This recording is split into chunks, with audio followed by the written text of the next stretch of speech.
How's it going, everybody? Welcome to the channel, and today we've got a short little 10-minute section here of baseball gameplay.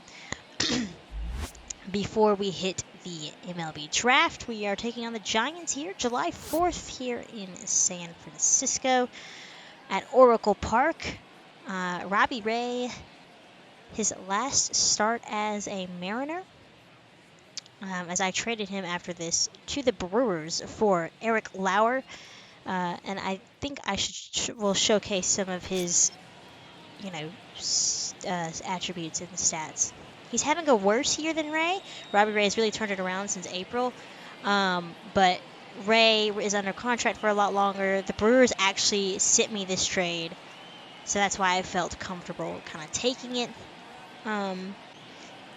But Lauer's younger. He has at least one more year of arbitration before he hits free agency. And he's a lefty, with a good 5-pitch mix. So I was just kind of like, okay, if the Brewers are going to just offer this to me, then why the heck not? I never said I wouldn't take trades the CPU offers me. So that is what I did. So we're just going to get this game started. Like I said, a lot of just action pitches today. We're just going to see the highlights starting here in the first with Julio Rodriguez deep in the hole here. But the shortstop has him in play.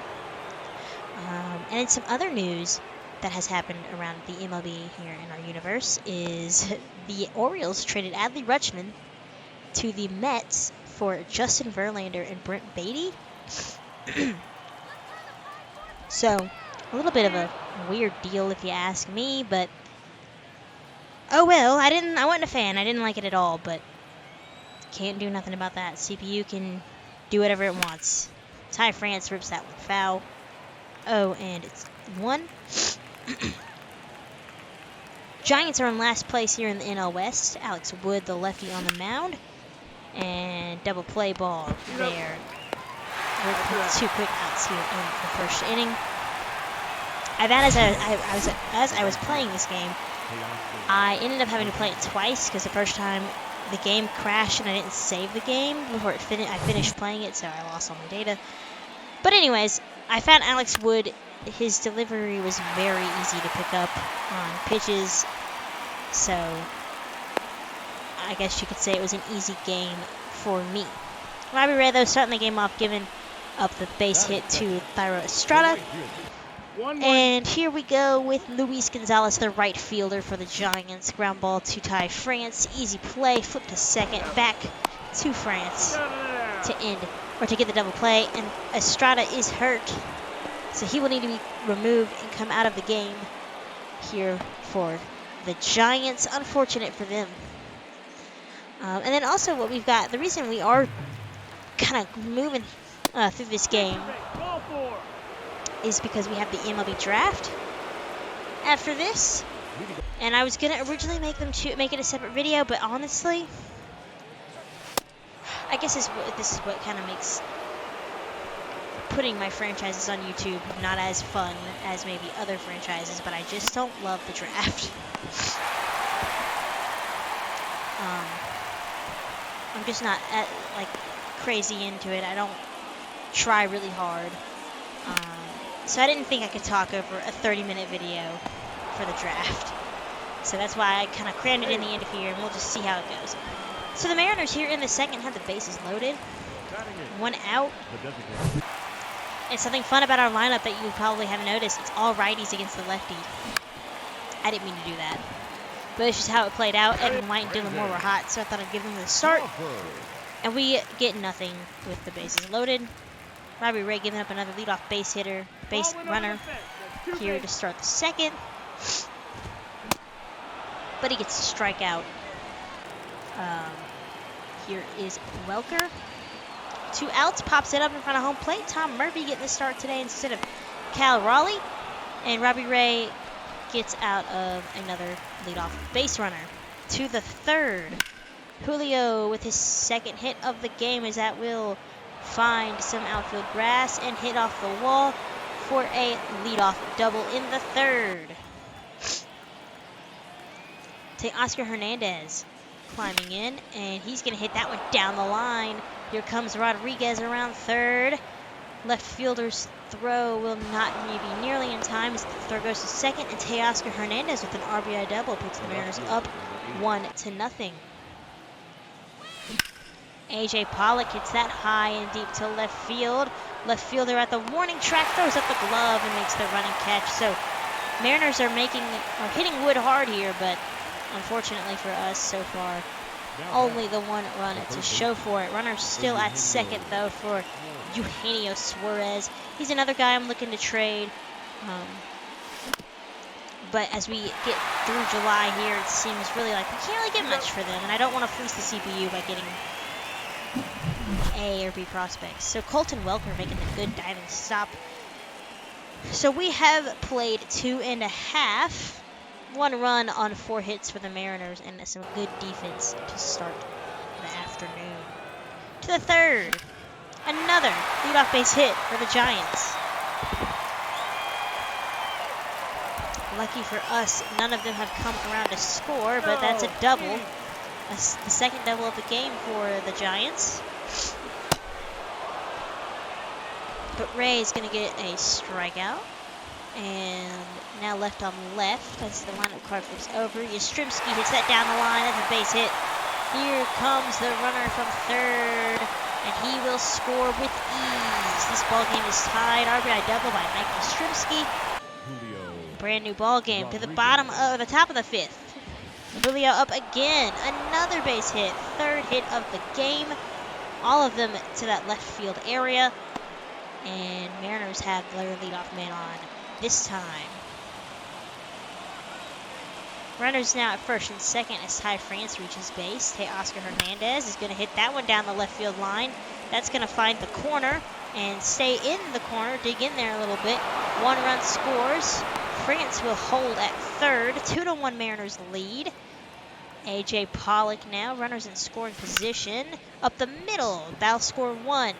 Will Hernandez test the center fielder's arm? He won't. He'll stay put at third, even though the throw is a little off target and the catcher can't hold on to it. So bases loaded again. Tom Murphy. Ground ball to first. Welker throws short. And that's a double play, but the run scores 4-1. Joe Ross is in the game now. Now Christian Arroyo with 2 outs. Takes that into left. That'll drop in front of the left fielder. 5-1 Mariners. So the floodgates have opened up. Evan White, 3-1 count. He's been hot. He rips that into left. Arroyo is on the move. He will score. Evan White, RBI double. 5-1. To the 8th. John Bribia is on. Evan White up, and he's going to have his second hit of the game. Another double, it looks like. So 2 doubles today for White, 10th of the year. Got to find somewhere for him to play or to trade him. I just don't know what to do with him. Here's Dylan Moore. First pitch swinging, fouls that back into the Giants' dugout. Dylan Moore has been one of the only Mariners hitless tonight. 0 for 3. But he connects on that pitch, hits it high and deep to center. And leap at the wall, it's gone. Dylan Moore opens this ball game up even more. 2-run shot, homer number 7 for the Mariners utility man.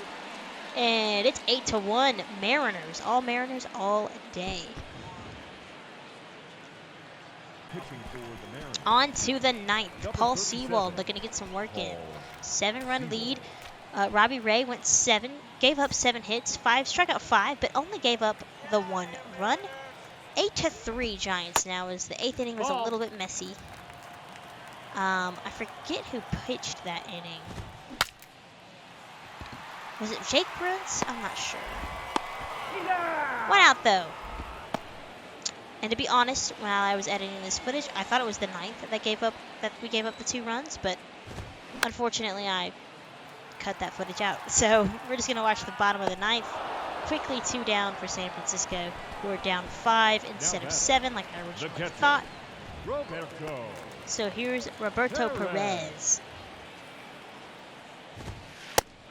Strike, 0-1. stadium is awfully quiet now. Ugly swing and a miss by Perez. 0-2. Fouled off. Into the seats. Not a lot of people here for this game anyways. I think the attendance I saw was like only 11,000. So it's 4th of July, y'all. Come on out. This ain't Oakland. Let's see some people in butts and seats. Well, 11,000 got to come out and watch the Giants get their butts handed to them by the Mariners. The offense coming through. 8-3 victory. Like I said, Robbie Ray last start as a Mariner. Went 7 strong innings, but next time, as far as gameplay goes, we will see Eric Lauer's debut against the Minnesota Twins. And we'll be playing both the Minnesota Twins series this week. One at home and one on the road because they have new uniforms and they look good. So I wanna show those off. All right. So here we go with the MLB draft. If you guys are new to how drafting works in MLB The Show, they just changed it. Here you guys see we are in our draft queue, and we're looking at all the players that we have scouted over the past 18 weeks, and where they fall on MLB's board compared to our board, potential and overall, age, class, bat throws, doctor exam, and secondary positions. And here you guys see we have picks number 22, 31, 55, 97, 127, 157, and 187. Lots of sevens there in those last 4 picks. And here you guys see I'm just kind of going through, seeing who we've got, what we've got available to us, who we've scouted. And this is going to be something that I'm going to have to just figure out with more playtime. As you can see, like, I scouted a lot of dudes who are projected to be taken top 10, and we don't draft top 10. And like I said, I didn't really take it too seriously. So you see these guys who are, projected maybe to start out with lower overall, but they're older, and they have higher potential, but they start out with such a low overall that it's just kind of like, why even bother at that point? And so, yeah, I think I'm just gonna have to be real careful next time of what I look at and just kind of figure out the kinks of this new system as we go. People have kind of compared it to, I don't know if NHL is the only one to do it, but I know NHL does have the fog of war system, and you'll see that this is kind of similar to that, it seems, because you don't know the full rating. And seeing that Luis Neves, he had 1% interest in us, 100% scattered, like not bad at all. So we have our draft queue set up. So kind of just going more into detail about how the draft works, just in case you're new. Like I said, you've got your draft queue, and you see here that each team is listed here on the board, and the first 3 picks kind of get this little fun screen here. But let's see who the Pirates select first overall this year. They select Armando Mortero, a starting pitcher, 18-year-old. So there you see, we didn't draft him that much, 20% scouted, 67-98 potential. He was draft ranked 70th overall, so the Pirates must see something in him that they like. That's kind of a weird number 1 pick. The Nationals draft with the 2nd pick, Derek Pena, a catcher, 22-year-old, 82-96 potential, 71-85 overall. He's fallen where MLB drafts him or expects him to fall. And then with the 3rd pick, the Detroit Tigers will select. Let's see, Chris Ortega, a first baseman, projected to go 5th overall. So you see the first 3 picks kind of get that little fun little intro there, and then the rest of the MLB teams have 10 seconds on the clock when they're on the clock. And what I didn't realize until I figured it out now. You can see who they've picked and where they fall on your board. So the the Twins picked George Guzman, who was projected to go 10th overall. he goes 5th overall. Felipe Montero was another guy who we had fully scouted, who goes a little bit higher than expected. And you're gonna notice quickly once things kind of get going that like guys that we had on our queue were falling fairly to the middle picks, but eventually didn't make it to us, sadly. But a lot of guys, I kind of like the whole fog of war thing in a sense, because like a lot of these guys we wanted, but we don't get to have, and we don't know, you know. So yeah. So when we get on the board here, like I said, we've got the 22nd pick behind the Cardinals. We get 4 minutes of real life time, and I'll tell you what, when I was playing this, because I did this draft twice, I'll just be honest. I did it once, didn't save, did it again, and recorded it. But 4 minutes is actually probably a lot more. Like I could really take my time, and I would think if I had more players scouted, I could take my time here, but I didn't, and you could tell. So I mean, it's just a lot to learn with this draft. I think, as you see, our queue is getting smaller and smaller as we get to the middle rounds. Frank Birch was a guy I really wanted to pick. He's drafted 9th on the MLB board, but 3rd for us. But he falls to 13. So it's just kind of interesting. Like you don't really know, and it's a change from past MLB The Shows. So I think it should be interesting for sure. And here you guys can see real quick, position ranked, like pitching. My plan was pitching, but also I was trying to just get my feet wet. Plan was pitching, and outfield was to kind of just look to see who was available in those areas when it came to scouting stuff. All right, so we are on the clock. We've got 4 minutes to go, and just seeing what's available. Leonardo Pinheiro. These are going to be fun to pronounce. Luis Nieves. There you see Luis Nieves there. Had, 63 to 68 overall. Right now, 91 to 96 potential. MLB Draft have him as the 47th pick, but we on our board have him as the 17th best pick. And he's got 70% interest with us. And there you see, like, his projected stats versus what we have drafted.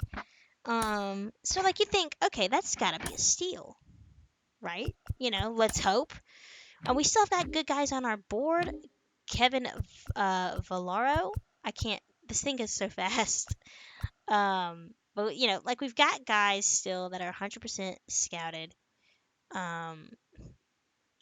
We have options. Look at that dude's mustache. I hate that. So one thing you're gonna kind of notice with me as I'm drafting is that like towards the end I'm just kind of like, okay, well it's just really a crapshoot, so we're gonna just start skipping to our picks because you might as well. So we got a couple guys still on our board, a relief pitcher, a third baseman, Robert Fitzgerald, second baseman. So really either or. I mean, Fitzgerald's more interested in us, 63%. So do we go with him? 76.92 for Pinheiro. And that's just kind of like for me, like why I don't necessarily put drafting and scouting and stuff on my channel is just I really just don't really know what to say because I don't take it too seriously. And that's probably because I'm used to playing with teams who have really good farm systems, but the Mariners don't necessarily. We've got maybe 3 prospects that are worth something, and so maybe like this is a chance. I see this as an opportunity for me to kind of just figure out, okay, let me get invested in farm systems and prospects. But for now, like this video, you're just gonna see me fumble my way through and just figure out, okay, how does this system work? Like right now, I'm looking at top 100 draft prospects on the team side, but that's not necessarily guaranteed. I've got one person left on my queue. He's still there. You know, 95-year-old Pinheiro, draft rank 18th, but it's like 62 on the big board. So like we have high hopes in him, but is he going to pan out? Is he going to be somebody worth keeping an eye on? And now just looking at who's got interest in us, Henry Dennis here has 70 plus interest in us. So do we pick him? He's a starting pitcher, 21 years old. There you see his 40% scouted, so that is overall right there. Like, it's not set in stone what it is, but even if it was, like, that's low. That's a guy who's probably never going to make it, but he's interested, so we can probably get him cheap. 77 to 93 potential, a wide range, which you just don't know. We do need starting pitchers, 12th in the league. Really need some shortstops, left fielders, second basemen, and relievers, but I don't like picking up relievers in the draft. I just don't care enough. I think you can find better players in free agency and like the just random free agents. So we're just kind of fumbling our way through the draft. As you can see, we don't have any draft top 100 prospects, so now it really is just a crapshoot. We've got this guy who's fully scouted. He's basically at his potential here. Martin Williamson. Another guy, BJ MacArthur, who's 71% interested. You know, this is just kind of your bottom of the barrel here. And that's just how it's going to be. So, like I said, though, I think one thing as we kind of wrap up the draft here is some things that I'm looking to improve for next year is paying more attention to scouting and really giving it, like, some of my time. It stinks because in this game you can't look at it whenever you want. You have to look at it once a week. But, you know, just try to figure out ways to get more interested in that process. Maybe post that more here on YouTube. I don't know. We'll see. But as far as when it comes to drafting, like, take my time. We have tons of time. 4 minutes. I can sit here and mull over things and figure it out. And then, of course, just figure out the scouting system, and it may not be this year or next year or the year after, but we'll figure it out. It's okay. We learn. And I think also just kind of accepting that this is how things are. It's not supposed to be easy. You're not supposed to hit with all your picks. You're not supposed to know for sure. And I think that's fun because I like that. It does make it a little bit more realistic. So, like I said, wrapping up the draft here. What pick are we at? 187, last round, last pick. It's a crapshoot. Just pick whoever you want. So will we pick Drew Schaefer? Or, wait, Drew Shartner? We will pick Drew Shartner. And that's it. We're done. So that's the draft. So that's just the draft. Not, you know, it's fine. We won't be able to see players or sign players for another couple of days. So that's just kind of giving you guys a taste of what's to come, I guess. So we'll keep an eye on that as we end July. But I will catch you guys next time for more MLB here on the channel. Take care. See you guys.